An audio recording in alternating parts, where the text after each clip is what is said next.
My fiancée said she needed space to sort out her feelings. It turned out that meant going back to her ex. When she tried to return, I told her to take the ring off. She called me heartless. Her mom said I was cruel, and after that, everything unraveled for them. My name is Caleb. I'm 34, and I work as a project manager for a commercial construction firm in Nashville. My life runs on schedules, budgets, and contingency plans. I'm not flashy, but I'm stable. I own a small house 10 minutes from downtown. I pay my bills on time.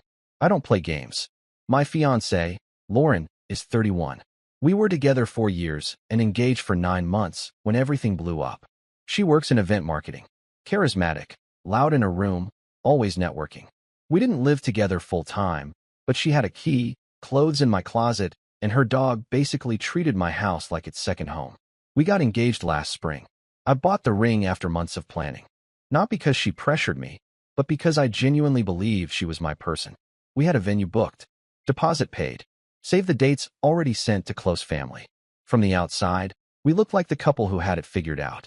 The first crack didn't look dramatic. It looked like mood swings. About 2 months ago, she started getting distant. Short replies, canceling dinners last minute, picking fights over nothing. If I asked what was wrong, she'd say I was suffocating her. Then one night, she came over, sat at my kitchen table, and said she needed space to sort out her feelings. That was the exact phrase. Not a break. Not a breakup. Space. I asked what that meant in practical terms. She said she didn't know. She just felt confused. Confused about what? About us. About whether she was ready. About whether she had rushed into things. That last part caught my attention. She was the one who had been sending me wedding inspo links weekly. She was the one pushing timelines. But now, suddenly, she felt rushed. I didn't argue. I asked a simple question. Is there someone else? She got offended immediately. Said that was insulting. Said I always jumped to the worst conclusion. Said she just needed time to think. I told her I wouldn't beg. If she needed space, she could take it. But I wasn't going to sit in limbo indefinitely. She rolled her eyes and said, "You're so dramatic." Then she took her overnight bag and left. 2 days later, I found out what space actually meant. It meant going back to her ex. I didn't find out from her. I found out because a mutual friend sent me a screenshot I wasn't supposed to see. It was Lauren's Instagram story. Not public. Close friends list. Apparently, I'd already been removed from that. The picture was taken at a rooftop bar downtown. I recognized the place immediately. I'd taken her there on our 2nd anniversary.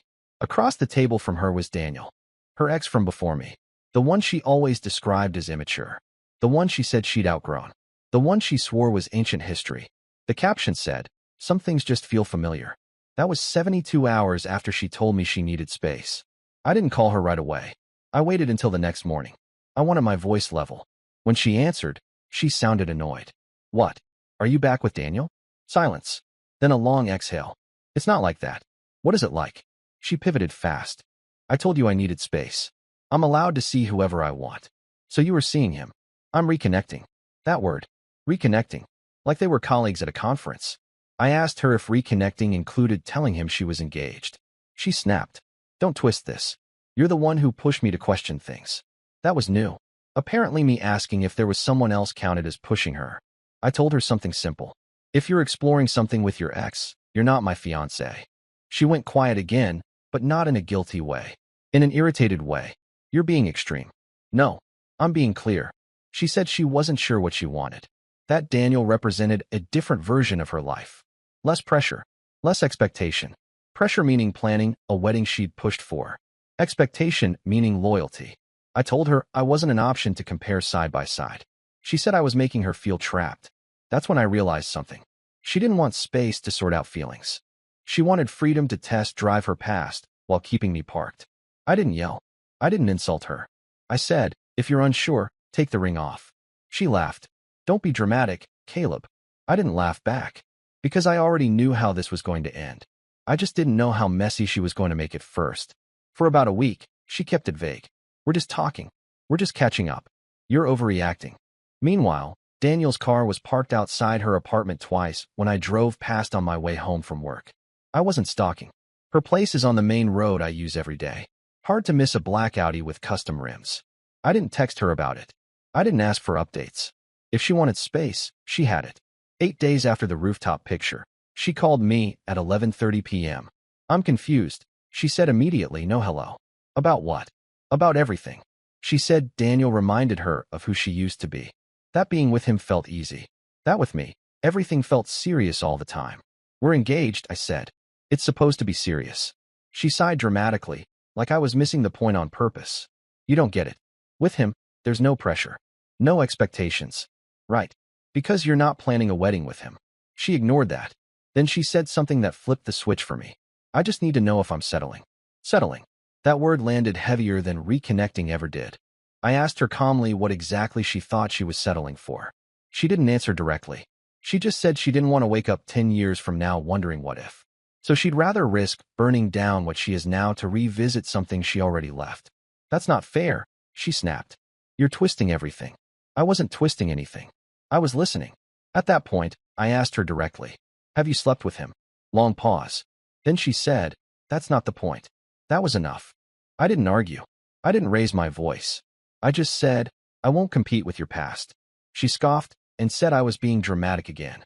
Said I was giving her ultimatums instead of support. Said this was exactly why she felt suffocated. That's when something in me settled. Not anger. Not heartbreak. Just clarity.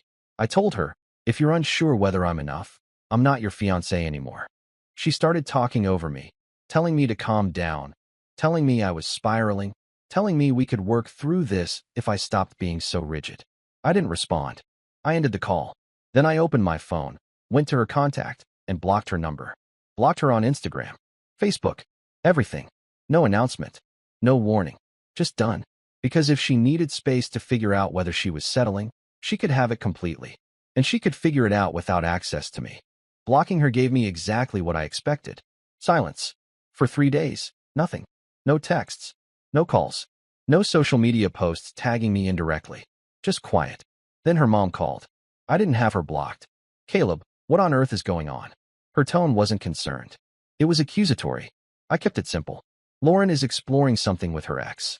I removed myself from the situation. That's not what she told me. I'm sure it isn't. Her mom went on about how Lauren was just confused. How wedding stress makes women spiral. How I should be patient instead of punishing her. Punishing. Apparently blocking someone who's sleeping with their ex counts as punishment now. I said something calm. If she's confused, she shouldn't be engaged. Her mom sighed dramatically and said, you men don't understand how complicated feelings are.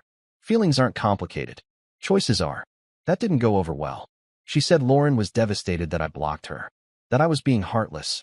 That real love doesn't shut down when things get messy. I almost laughed at that. Real love doesn't test drive old relationships while wearing an engagement ring. I didn't say that out loud. I said, if Lauren wants to be with Daniel, she's free to. But she won't be engaged to me while she figures it out. Her mom's voice tightened. You're throwing away 4 years over insecurity. No, I'm refusing to compete. She hung up on me. 2 days later, Lauren showed up at my house. Unannounced. She knocked like she lived there. When I opened the door, she looked irritated more than emotional. Why did you block me? Because you're not my fiancé. Don't do that, she snapped. Don't be cold. I didn't step aside to let her in. Is it true? I asked, that you slept with him. She hesitated again. Then she said, it just happened. That phrase, like gravity, pulled her into his bed against her will. I held her gaze. Take the ring off. She looked down at her hand like she'd forgotten she was still wearing it. You're really going to end this like this? Yes. She called me heartless. And when she finally slid the ring off her finger, she didn't hand it to me gently.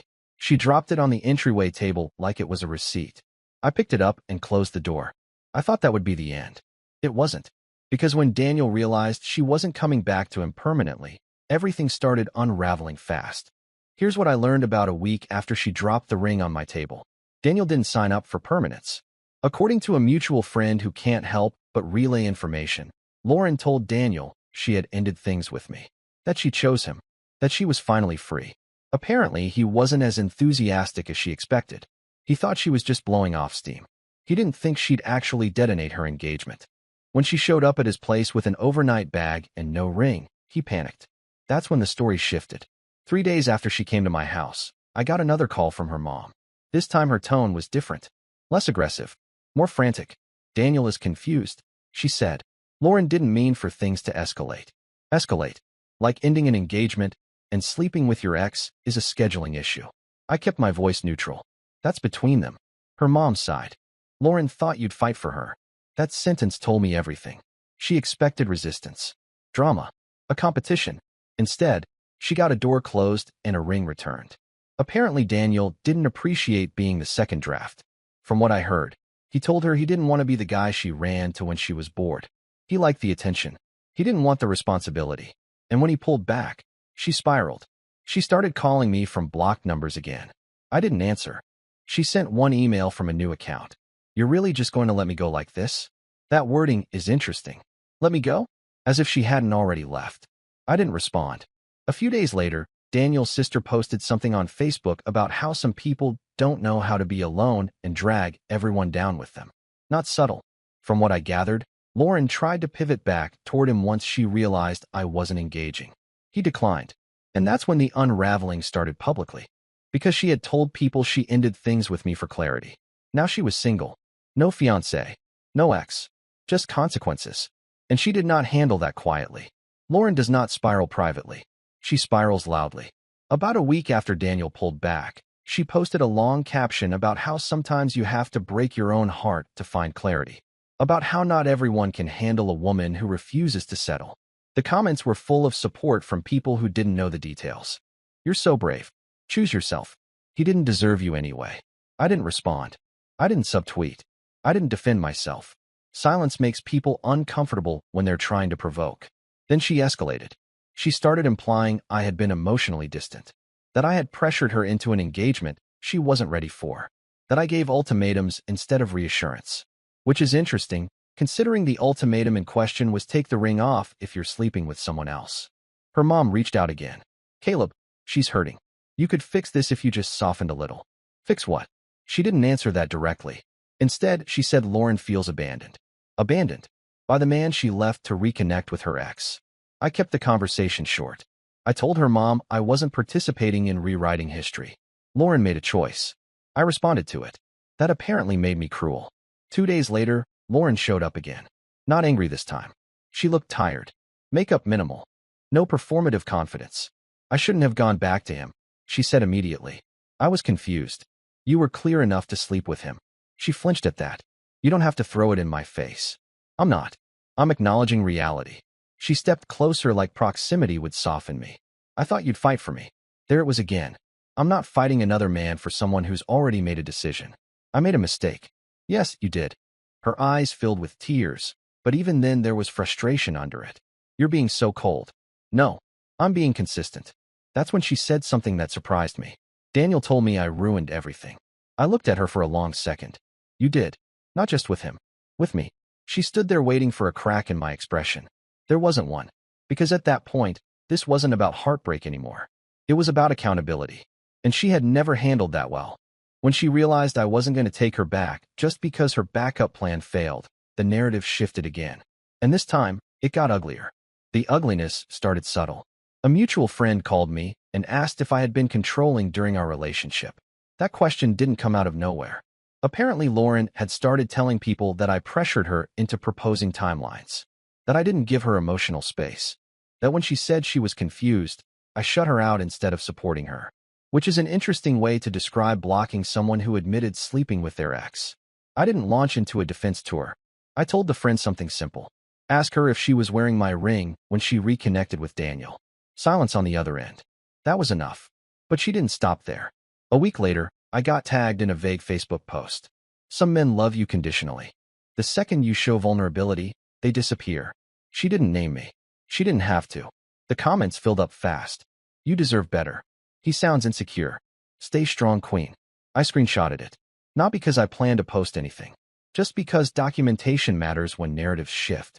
Then came the text from her mom again. You're humiliating her by not responding. People are starting to ask questions. I hadn't said a word publicly. Silence, apparently, was humiliation. I told her mom calmly, I'm not discussing private matters online. If Lauren wants to correct anything she's implied, she's free to. Her mom snapped. So you're just going to let her take the fall alone. That phrase stuck.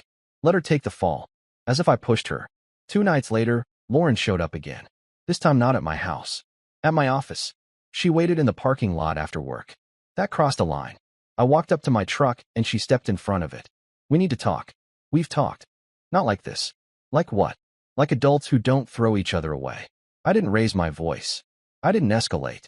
I told her something clear. You chose to leave the relationship. I chose not to wait while you compared me to someone else. That's not cruelty. That's boundaries. She looked furious. You're going to regret not fighting for me. That sentence again. I leaned against my truck and looked at her. You wanted to see if you were settling. Now you know. She stared at me like I'd slapped her. Then she said something that finally revealed what this was really about. Everyone thinks I ruined my own engagement. There it is. Not heartbreak. Reputation. And when Daniel stopped answering her calls, that reputation started cracking fast. That's when everything really unraveled for them. Because Daniel's family doesn't handle embarrassment quietly either. Daniel's family is not subtle. About a week after the parking lot incident, screenshots started circulating. Not from Lauren this time. From Daniel's sister. Apparently Lauren had shown up at one of their family dinners uninvited. She thought if she could present herself as the woman who chose Daniel over her fiancé, it would solidify something. Instead, his sister asked one question in front of everyone. Weren't you engaged last month? From what I was told, Lauren tried to frame it as a mutual breakup. Said we realized we weren't aligned. Said she had been emotionally neglected. Daniel didn't back that version up. He reportedly said something like, I didn't ask her to leave him. That was the moment the story cracked. Because now she wasn't the woman who bravely followed her heart. She was the woman who detonated her engagement for a man who didn't claim her. That weekend, her mom called me again. 3 times in a row. I let it ring the first 2 times. On the third, I answered. What do you want? Her voice was shaking, but not with sadness. With anger. You could clear this up. Clear what up? Tell people it was mutual. Tell them you both had doubts. You're letting her look reckless. I was quiet for a moment. She was reckless. Her mom's tone hardened. You're enjoying this. No. I'm refusing to lie. She started listing everything Lauren had done for me over 4 years. Trips she planned. Dinners she paid for. Emotional labor she claimed I didn't see. Then she said something that made my decision easy. If you cared about her at all, you'd fix this narrative. That's when I understood. This was never about healing. It was about optics. I told her calmly, I'm not participating in a version of events that protects her ego. You're cruel, she snapped. Just like she said. I didn't argue. I said, do not contact me again about this. Then I hung up. And I blocked her number. Blocked her email. Blocked her on every platform I could think of. Not out of anger. Out of containment. Because once parents start lobbying for narrative control, it stops being a relationship issue and starts being a campaign. The next day, Lauren texted me from a new number. You blocked my mom. Yes. She sent one more message. You really are heartless. I didn't respond. Because heartless would have been pretending nothing happened. This was just final. And after that, things started falling apart for them publicly in a way I didn't have to participate in at all. I didn't have to defend myself. That's the part that surprised me most. Once Daniel's family realized Lauren had left an engagement without actually securing anything with him, they distanced themselves fast. His sister unfollowed her. His mom removed the tagged family photos. Daniel stopped appearing in her posts entirely.